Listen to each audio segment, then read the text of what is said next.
नमस्कार, स्वागत है आपका ईटी नाउ स्वदेश पर। मैं हूं आपके साथ पूजा त्रिपाठी और आप देख रहे हैं गुड मॉर्निंग स्वदेश। और इस शो में हम आगे आपको बताएंगे कि आज सुबह सुबह संकेत में कैसे मिल रहे हैं ग्लोबल बाजारों से, साथ ही एशियाई बाजारों की चाल भी देखेंगे और इसके अलावा खबरों वाले शेयर्स, नतीजे इस बीच काफी सारे आ रहे हैं, इस पर भी हमारी नजर रहेगी। कल के बजट सेशन के बाद आज हम देख रहे हैं कि काफी शांत शुरुआत देखने को मिल रही है। हालांकि शुरुआती संकेत जो मिल रहे हैं गिफ्ट निफ्टी से वो मजबूती के साथ है। 160 अंक ऊपर इस वक्त गिफ्ट निफ्टी दिखाई दे रहा है, तो यहाँ से काफी पॉजिटिव संकेत दिखाई दे रहे हैं।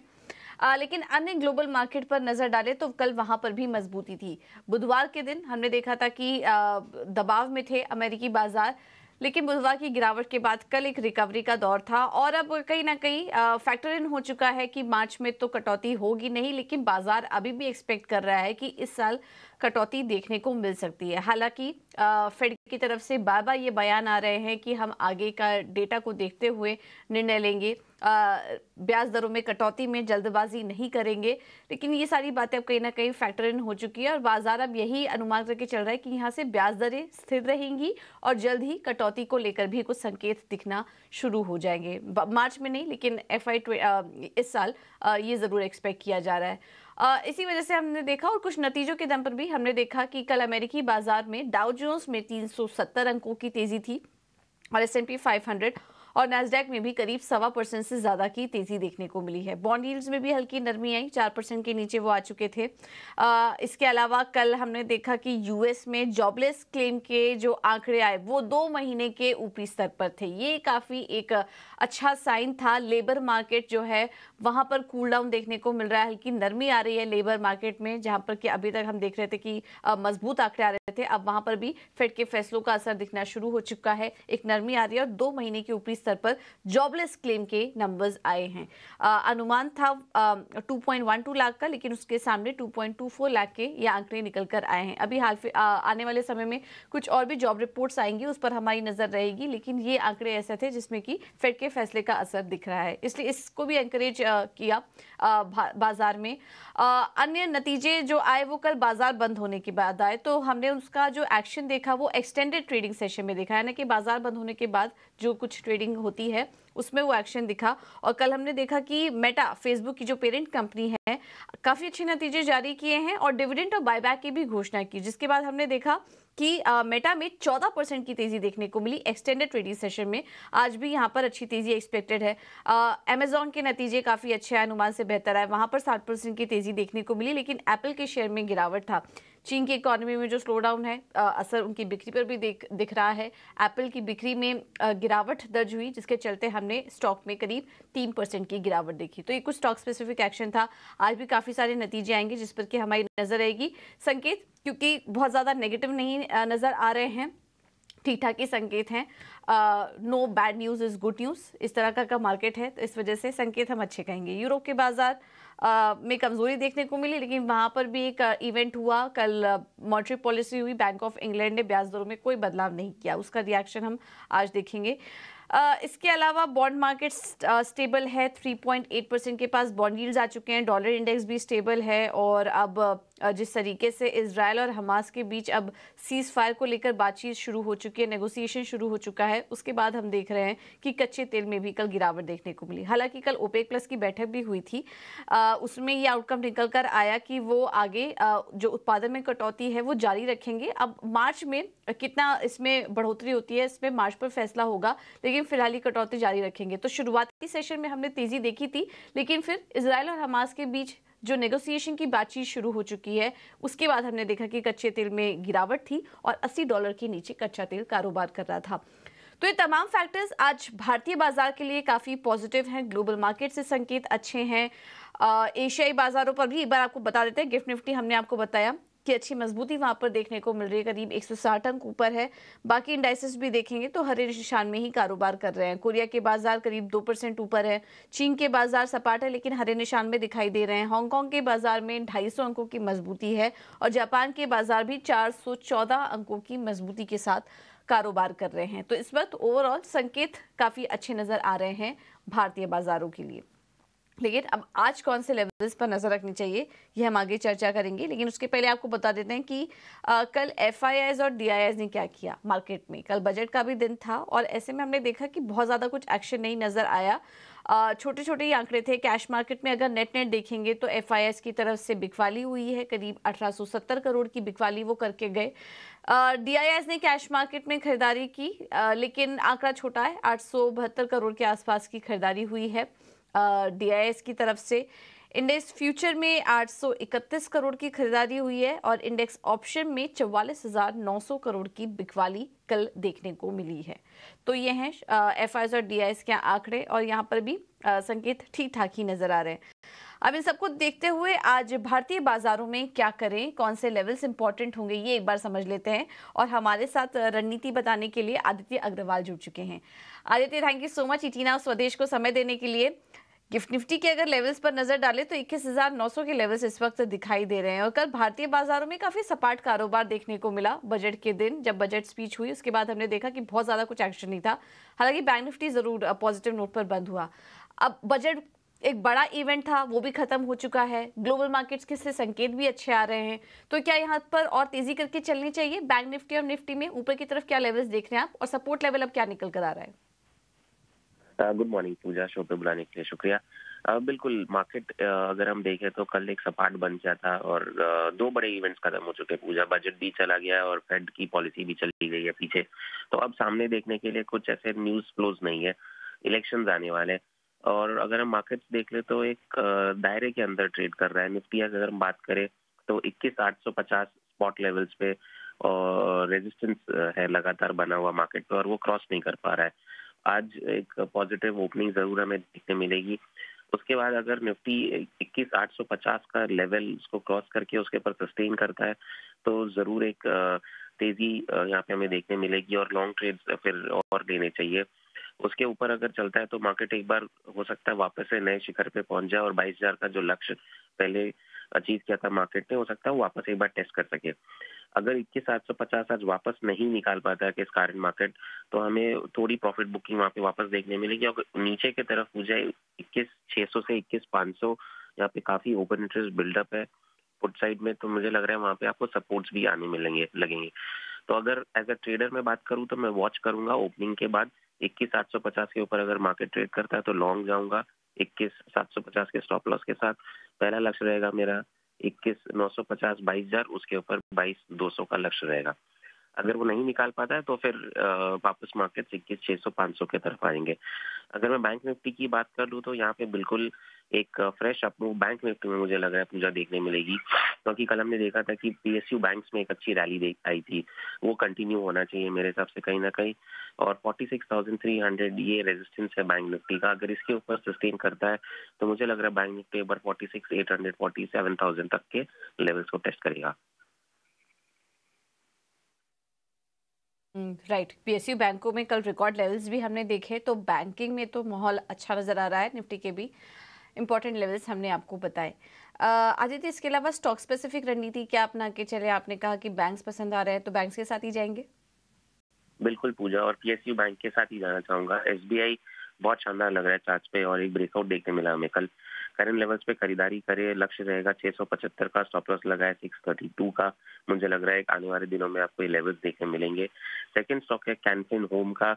ये सभी होम फाइनेंस कंपनी एक अच्छा मूव दिखा रही है और मुझे लग रहा है यहाँ पे एक अच्छा मूव आपको देखने मिल सकता है। करंट लेवल्स पे खरीदारी करे, 840 का लक्ष्य रहेगा, स्टॉप लॉस लगाए 770। आदित्य, आपका समय देने के लिए और ये रणनीति सुझाने के लिए। तो आज के लिए बैंक्स एनबीएफसीज अच्छे लग रहे हैं। एसबीआई पर पॉजिटिव है, कल भी काफी सारे एक्सपर्ट्स पॉजिटिव थे। एसबीआई पर आप ट्रेड भी लेके जा सकते हैं। 675 का ये अगले टारगेट्स नजर आ रहे हैं। स्टॉप लॉस होगा 632 का और कैनफिन होम्स में खरीदारी करने की सलाह 840 के लक्ष्य के लिए। अब बात करते हैं नतीजों की और खबरों वाले शेयर्स की। मुंबई स्टूडियो से शरद हमारे साथ मौजूद है पूरा अपडेट लेकर। शरद, गुड मॉर्निंग। बताइए कल बाजार बंद होने के बाद कौन कौन से नतीजे हैं? गुड मॉर्निंग पूजा। तो सबसे पहले ऑफ कोर्स आपके जो ट्रेन रिलेटेड स्टॉक्स हैं, रेलवेज के वैगन्स, उनके नंबर्स है बहुत स्ट्रॉन्ग आए हैं। टेक्समैक और रेल की बात करें तो आंकड़े में रेवेन्यू में लगभग 40% का जो है ग्रोथ देखने मिला है, और ओवरऑल मार्जिन्स में भी देखें तो ऑलमोस्ट 2 बेसिस पॉइंट्स का जो है ग्रोथ आया, 20 बेसिस पॉइंट्स का। जुपिटर वैगन्स की बात करें तो शानदार नतीजे आए हैं। मुनाफे में जो है लगभग 80% से ज़्यादा का ग्रोथ आया है ईयर ऑन ईयर बेसिस पे। तो हम देख रहे हैं कि इस थीम में ऑर्डर्स तो पिकअप कर ही रहे हैं। बजट में भी एक अच्छी अनाउंसमेंट आई थी रेलवेज़ को लेके, क्योंकि वो 40,000 वंदे भारत ट्रेन्स को जो है वो कन्वर्ट करने वाले हैं, तो इन स्टॉक्स में भी तेज़ी देखने मिली थी। Indian hotels seasonally very strong quarter होता है, और यहाँ पे देखें तो आंकड़े भी बहुत अच्छे आए हैं और अनुमान से बेहतर आए हैं। 180 बेसिस पॉइंट्स का तो मार्जिन्स में भी इम्प्रूवमेंट आया है। स्पेंसर्स रिटेल जो है स्मॉल कैप कंपनी है, लेकिन याद रखिए बहुत क्वार्टर्स के बाद पहली बार कंपनी ने जो है EBITDA प्रॉफिट लाया है 18 करोड़ का। इस स्टॉक में तेज़ी भी देखने मिली थी और आज भी इस स्टॉक में मोमेंटम देखने मिल सकता है।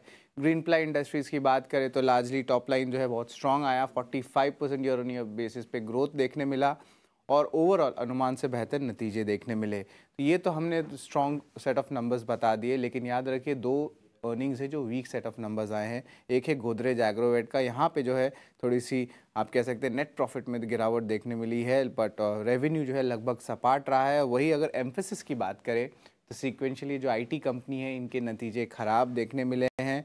मार्जिन्स में भी गिरावट आया लगभग 57 बेसिस पॉइंट्स का। लार्जली कहेंगे कि आपको मिड कैप स्पेस में जो है अच्छे अर्निंग्स देखने मिले हैं, बट कुछ कुछ नाम हैं स्पेशली आईटी और कंजम्पशन पैक में जहाँ पे वीक सेट ऑफ नंबर्स आए हैं। ठीक है, तो ये कुछ नतीजे थे कल, क्योंकि बजट भी था तो ऐसे में बहुत सारे इंपॉर्टेंट रिजल्ट्स भी आए थे जिस पर कि हम फोकस नहीं कर पाए, लेकिन उन नंबर्स पर और बाजार बंद होने के बाद भी काफ़ी सारे नंबर्स आए, नतीजों पर आज हम फोकस करेंगे। शरद, इसके अलावा खबरों वाले शेयर्स भी बताइए। जी बिल्कुल पूजा, खबरों वाले शेयर्स के पहले मैं बता दूं कि जो हमारे जनवरी महीने के सेल्स थे तो उसका एक इम्पॉर्टेंट बोर्ड हम दिखा देते प्रोड्यूसर साहब, जहां पे अबव एस्टिमेट्स की अगर बात करें ऑटो स्टॉक्स की, तो जनवरी के जो ऑटो सेल्स हुए वहाँ पे M&M, टाटा मोटर्स के पैसेंजर व्हीकल, आइशर मोटर्स के रॉयल एनफील्ड और TVS मोटर, इनके जो है आप कह सकते हैं अबव एस्टिमेट्स जनवरी के आंकड़े देखने मिले। वही बिलो एस्टिमेट्स में Tata Motors CV, Escorts, Eicher Motors और अशोक लीलैंड देखने मिले हैं। खबरों वाले शेयर्स में पेटीएम का कॉन कॉल हुआ था, अब उस पे बारे में भी बात कर लेते हैं, जहाँ पे पेटीएम की कॉन कॉल की अगर बात करें तो ओवरऑल जो है 3:30 बजे के बाद यहाँ पे उन्होंने कहा कि वो पेटीएम पेमेंट्स बैंक के साथ काम नहीं करेंगे, और जितने भी ट्रांजैक्शन होने वाले हैं अब वो जो है थर्ड पार्टी यानी कि आप कह सकते हैं बैंक्स के साथ जो है करार करेंगे, और ओवरऑल अर्ली मार्च तक, मार्च की शुरुआत तक जो है पूरी ऑपरेशंस नॉर्मल हो जाएंगी।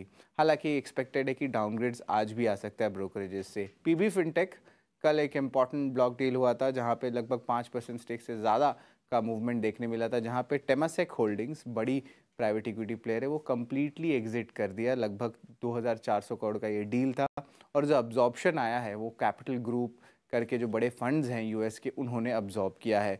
TVS मोटर और EV रिलेटेड ऑटो स्टॉक्स में थोड़ी आज सेलिंग देखने मिल सकती है, क्योंकि गवर्नमेंट ने जो फेम एलोकेशन होती है EV की फेम एलोकेशन सब्सिडी, उसको जो है 44% से कट कर दिया है, लगभग 2671 करोड़ कर दिया है FY25 के लिए।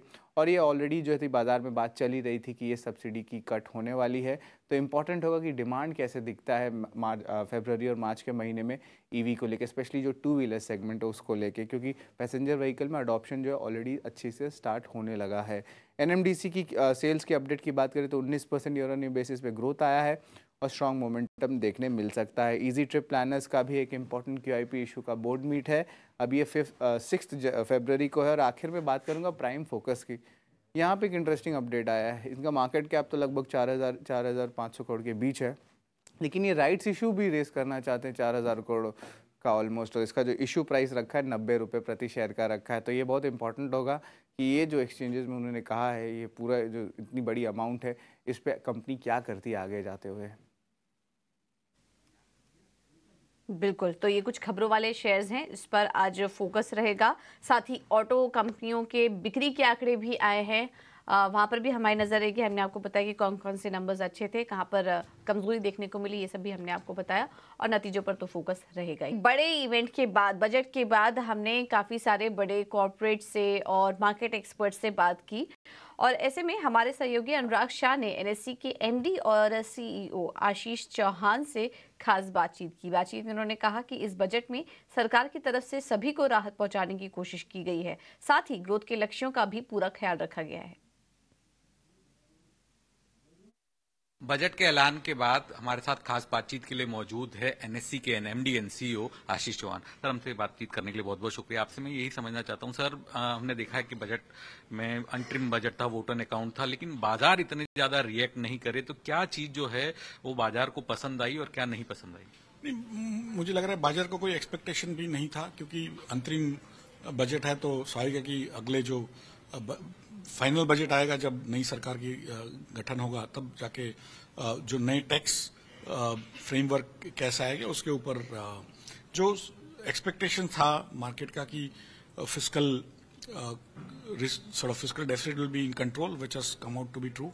तो बहुत अच्छी बात हुई। जो 5.9% का एक्सपेक्टेशन था 5.8% आया, या 5.8 का एक्सपेक्ट तो 5.7 आया। तो ब्रॉडली जो खर्चे उतने ज्यादा नहीं हुए, काम अच्छा हुआ है, टैक्स कलेक्शन अच्छा हुआ है। तो मुझे लग रहा है कि एक जो टिक मार्क चाहिए वो हो गया।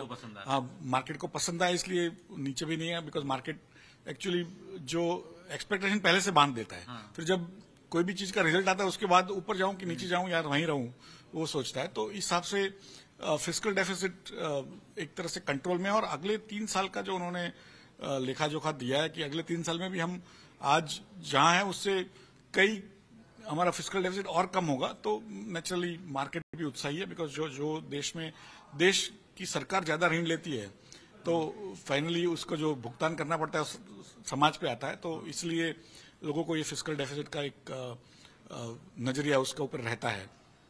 जितना हो सके सरकार जितना कमाए उतना ही खर्चा करे, उससे ज्यादा ना करे, तो उस लोगों की एक ख्वाहिश होती है। तो उसकी वजह से फिस्कल डेफिसिट को ज्यादा करते हैं। जो ग्रोथ की बात है वो उन्होंने लास्ट ईयर में 10 लाख करोड़ का बजट एलोकेट किया था कैपेक्स को, जिसके वहां पोर्ट्स, एयरपोर्ट्स, रोड्स, रेलवेज बनती है। तो 10 लाख करोड़ में से करीब करीब सभी खर्चा उन्होंने कर दिया है। तो इसका मतलब है कि दे वर गुड एट स्पेंडिंग। तो कई बार क्या होता है कि आप अनाउंस करते हो, आउटले कहते हैं जिसको, लेकिन खर्चा नहीं कर पाते हो। कई बार खर्चा भी कर पाते हो लेकिन रिजल्ट नहीं आता है। अब जो रिजल्ट जो आ रहे हैं, ये सब जो चीजें बन रही है, रोड्स, पोर्ट्स, एयरपोर्ट्स, रेलवेज, कई मेट्रोज बन रही है, कई वंदे भारत बन रहा है, कई और चीजें बन रही है, तो उसमें भी लोगों को एक कॉन्फिडेंस है कि भाई ये लोग जो कहते हैं वो एक्चुअली करते भी है और अपने कंट्रोल में करते हैं। माने जो चीज आपने 2 रुपया बोला था उसका 5 रुपया करके नहीं होता है, 2 रुपये का चीज 2 रुपये में ही बन जाता है। तो वो भी मुझे लग रहा है कि उसका भी एक 10 आउट बाजार को पसंद आ रही है। हाँ, 10 आउट ऑफ 10। और जो लास्ट चीज जो मुझे पसंद आई वो थी वेलफेयरिज्म, जिसको हम कहते हैं कि जो गरीब तबका है वो हर जो देश अपने को विकसित देश मानता है वो अपने लिए एक सोशल सिक्योरिटी, हर गरीब नागरिक के लिए एक सोशल सिक्योरिटी की रचना करता है। तो ओवर 10 इयर्स, पिछले 10 सालों में ये सरकार ने डायरेक्ट बेनिफिट ट्रांसफर के जरिए, जनधन आधार मोबाइल के जरिए एक फ्रेमवर्क बनाया जिसमें नरेगा भी करते हैं, नया घर बनाने की भी लिटरली इंश्योरेंस भी देते हैं, पेंशन भी देते हैं, और अब फ्री राशन भी पिछले 3-4 सालों से शुरू किया। तो मुझे लग रहा है कि ओवरऑल, जैसे अमेरिका में भी आप गरीब हो तो आपको फ्री फूड भी मिलता है, फ्री फूड कूपन्स मिलते हैं, हम राशन देते हैं। तो ये जो सोशल सिक्योरिटी है वो एक बेसिक चीज है, एक बुनियादी ढांचा है, उसके ऊपर ही आप ग्रोथ कर सकते हो, और उसके ऊपर ही फिर आपको ये जो भी कंपनियां हैं वो काम कर सकते हैं। तो मुझे लग रहा है कि ये पिछले हमें कहे बगैर उन्होंने ये वेलफेयरिज्म, ये सब चीजें बाजार को पसंद आ रही है। चलिए अब बात करते हैं ब्रोकरेज रिपोर्ट्स की। किन शेयरों पर नजर है आज, ये बताने के लिए वामाक्षी हमारे साथ जुड़ चुकी हैं। वामाक्षी, बताइए। Good morning. जी बिल्कुल, शुरुआत करते हैं हम पेटीएम के साथ। जेपी मॉर्गन की तरफ से रिपोर्ट आ रही है और ये हाईलाइट कर रहे हैं कि रेगुलेटर के एक्शन का इम्पैक्ट नज़र आ सकता है प्रॉफिट पूल, नेटवर्क इफेक्ट्स और क्रेडिबिलिटी पर। कंपनी अपना बिजनेस माइग्रेट करेगी दूसरे बैंक्स को, और इसी के चलते इकोनॉमिक्स डाइल्यूट होते नज़र आ रहे हैं, और साथ ही साथ नेटवर्क इफेक्ट्स पर भी इम्पैक्ट नज़र आ रहा है। नियर टर्म पर एक इम्पैक्ट ज़रूर आएगा और ये इम्पैक्ट मटीरियल होने की उम्मीद की जा रही है। जेपी मॉर्गन का ऐसा मानना है, जिसके चलते उन्होंने अपनी राय को डाउनग्रेड कर अंडरवेट की राय दी है और टारगेट प्राइस घटाकर 600 रुपये प्रति शेयर पर कर दिया है। इसके अलावा टाइटन पर हम फोकस करेंगे। जेफरीज का कहना है कि मार्जिन मिस कंपनी ने ज़रूर रिपोर्ट किया है, मगर जो 20% ग्रोथ कंपनी ने पोस्ट की है वो करंट कॉन्टेक्स्ट में काफ़ी मजबूत नज़र आ रही है। आउटलुक को लेकर मैनेजमेंट काफ़ी कॉन्फिडेंट है और इनफैक्ट मजबूत एग्जीक्यूशन कंपनी ने की है। ग्रोथ फ्रंट पर वैल्यूएशन ज़रूर काफ़ी एक्सपेंसिव है, मगर उनकी तरफ से होल्ड की राय आ रही है। टारगेट प्राइस उन्होंने घटाकर 3,600 रुपये प्रति शेयर पर कर दिया है। इसके अलावा गोल्डमैन सैक्स का कहना है कि मजबूत ज्वेलरी कारोबार में परफॉर्मेंस जारी है, कंपेटिटिव इंटेंसिटी हाई नज़र आ रही है ज्वेलरी सेगमेंट में, मगर टाइटन मार्केट शेयर गेन उनका जारी है। इसके अलावा उनकी तरफ से खरीदारी की राय आ रही है। टारगेट प्राइस उन्होंने घटाकर 4,075 रुपीज़ प्रति शेयर पर कर दिया है। भारतीय एयरटेल पर CLSA का कहना है कि Q3 की अफ्रीका कांस्टेंट करेंसी रेवेन्यू और EBITDA में 21 to 23% का उछाल नज़र आया है, मगर फॉरेन एक्सचेंज पर एक हिट नज़र आया है। इनफैक्ट अफ्रीका करीब 27% कंट्रीब्यूट करता है उनके कंसोलिडेटेड ऑपरेशंस की तरफ, मगर इंडिया का बिजनेस स्टॉक वैल्यूएशन को ड्राइव करता है। ओवरऑल CLSA की तरफ से खरीदारी की राय आ रही है। डॉक्टर लाल पर गोल्डमैन सैक्स का कहना है कि वॉल्यूम ग्रोथ ज़रूर सबड्यूड रही है। पेशेंट वॉल्यूम ग्रोथ भी प्री कोविड लेवल्स के नीचे है, जिसके चलते बिकवाली की राय आ रही है। इंडियन होटल्स पर जेफरीज का कहना है कि मजबूत परफॉर्मेंस अभी भी जारी। स्टैंड अलोन EBITDA अनुमान के मुताबिक कंपनी ने रिपोर्ट किया है और management double digit consolidated revenue growth expect करी है FY25 के लिए। तो ओवरऑल इनकी तरफ से भी खरीदारी की राय आ रही है। मैक्स हेल्थ केयर पर पुफा की तरफ से रिपोर्ट आ रही है। ये हाईलाइट कर रहे हैं कि इन लाइन EBITDA कंपनी ने रिपोर्ट किया है। नई कैपेसिटी की रैंप अप की कैटलिस्ट रह सकती है स्टॉक के लिए। इनकी तरफ से न्यूट्रल की राय आ रही है। मैक्स हेल्थ केयर पर टारगेट प्राइस उन्होंने बढ़ाया है। फिनो पेमेंट्स पर CLSA का कहना है कि ग्रॉस मार्जिन में मजबूती अभी भी जारी है। ट्रांजिशन जो स्मॉल फाइनेंस बैंक की तरफ कंपनी करेगी, इसे और 2 से 2.5 ईयर्स लग सकता है, जिसके चलते खरीदारी की राय आ रही है। टारगेट प्राइस उन्होंने बढ़ाया है। एम्फोसिस पर JP मॉर्गन का कहना है कि रेवेन्यू मिस और मार्जिन इन लाइन कंपनी ने रिपोर्ट किए हैं। सिल्वर लाइन के एक्विजिशन के चलते मार्जिन पर 1.1% का इम्पैक्ट जरूर नजर आया है, मगर इनकी तरफ से न्यूट्रल की राय आ रही है। और आखिर में हम फोकस करेंगे 5 स्टार पर। नोमिरा का कहना है कि काफ़ी मजबूत Q3 नंबर्स कंपनी ने रिपोर्ट किए हैं। हाईएस्ट एवर क्वार्टरली प्रॉफिट यहां पर नजर आया है। AUM ग्रोथ काफ़ी मजबूत है और स्प्रेड्स में 10 बेसिस पॉइंट्स की इंप्रूवमेंट नजर आई है राइजिंग यील्ड्स के चलते। ओवरऑल खरीदारी की राय आ रही है इनकी तरफ से। बिल्कुल, बहुत बहुत शुक्रिया ममाक्षी आपका ये पूरा अपडेट देने के लिए। चलिए आगे बढ़ते हैं, बात करते हैं कमोडिटी मार्केट की। हमारे साथ HDFC सिक्योरिटी से अनुज गुप्ता मौजूद हैं। Anuj, thank you so much ET now Swadesh को समय देने के लिए। सबसे पहले सोने चांदी से शुरुआत करते हैं। कल हमने देखा कि सोने में अच्छी तेजी देखने को मिली और 1 महीने के ऊपरी स्तर के पास कारोबार कर रहा था। अभी भी तेजी करके चलनी चाहिए? पूजा जी गुड मॉर्निंग। देखिए, कल जो फेडरल बैंक का स्टेटमेंट आया उससे ये क्लियर नहीं हो पाएगी कब से वो इंटरेस्ट रेट कट करेंगे, मगर कहीं ना कहीं जो जियो पॉलिटिकल टेंशन कंसर्न है उससे काफी हद तक गोल्ड को सपोर्ट मिला। और हमने देखा कल गोल्ड करीबन $2,060 तक चला गया था, तो उसका ही कंसर्न में हमें लगता है कि अभी भी जो तेजी है वो गोल्ड में कुछ देखने को मिल सकती है। तो खरीदारी की सलाह रहेगी करीबन 62,650 के आसपास अप्रैल कॉन्ट्रैक्ट में खरीदारी करें। स्टॉप लॉस 62,480 का लगाएं। टारगेट करीबन 63,080 तक देखा जा सकता है। तो गोल्ड के अंदर हमें लगता है खरीदारी का ट्रेड बना सकते हैं। ठीक है, तो गोल्ड में तेजी करके चलिए। उसके अलावा कच्चे तेल में क्या करें? अब यहाँ पर भी वीकनेस आई, $80 के नीचे अब आ चुका है कच्चा तेल। निचले स्तरों से खरीदारी करने की सलाह देंगे अभी, और नरमी आप देख रहे हैं क्रूड में? देखिए, जो जियो पॉलिटिकल कंसर्न है वो क्रूड के लिए पॉजिटिव ही है। तो मुझे लगता है कि क्रूड में हर डिप पे बाय ही करके चलना चाहिए। तो आज भी हमें लगता है कि बाय का ही ट्रेड बनाना चाहिए। क्रूड में करीबन 6320 के आसपास खरीदारी करें। 6270 का स्टॉप लॉस लगाए। टारगेट करीबन 6450 तक देखा जा सकता है। तो हमें लगता है कि क्रूड के अंदर भी इंट्राडे में बाय ऑन डिप की स्ट्रेटेजी बना सकते हैं। ठीक है, थोड़ी नरमी जरूर आई थी, लेकिन जियोपॉलिटिकल टेंशन अभी भी बना हुआ है। तो यहाँ पर निचले स्तरों से आप तेजी करके चल सकते हैं 6450 के लक्ष्य के लिए। अनुज, आखिर में बेस मेटल्स पर भी सलाह दीजिए, वहां पर क्या व्यू बन रहा है आपका? देखिए, जिस तरह चाइनीज मार्केट में प्रॉपर्टी का इशू है, मुझे लगता है कि कहीं ना कहीं थोड़ा सा बेस मेटल पे प्रेशर आता हुआ दिख रहा है। इंडस्ट्रियल मेटल पे प्रेशर है। तो यहाँ पे हमें लगता है कि कॉपर में बिकवाली का ट्रेड बना सकते हैं करीबन 729 में। स्टॉप लॉस 733 का लगाएं। टारगेट 724 तक देखा जा सकता है। तो इंडस्ट्रियल मेटल और बेस मेटल लग रहे हैं कि थोड़े से प्रेशर में रह सकते हैं। तो सेल ऑन राइज का स्ट्रेटेजी यूज कर सकते हैं। ओके, ठीक है, तो कॉपर में बिकवाली करने की सलाह। गोल्ड में खरीदारी करिए, सिल्वर में बिकवाली, क्रूड में खरीदारी, कॉपर में बिकवाली करने का ट्रेड अनुज की तरफ से। अनुज, थैंक यू सो मच आपका समय देने के लिए और ये रणनीति सुझाने के लिए। तो हफ्ते का आखिरी कारोबारी सत्र, ऐसे में कौन से लेवल्स इंपॉर्टेंट होंगे आज के लिए, ट्रेडिंग का नजरिया क्या है, ये हम आगे चर्चा जारी रखेंगे।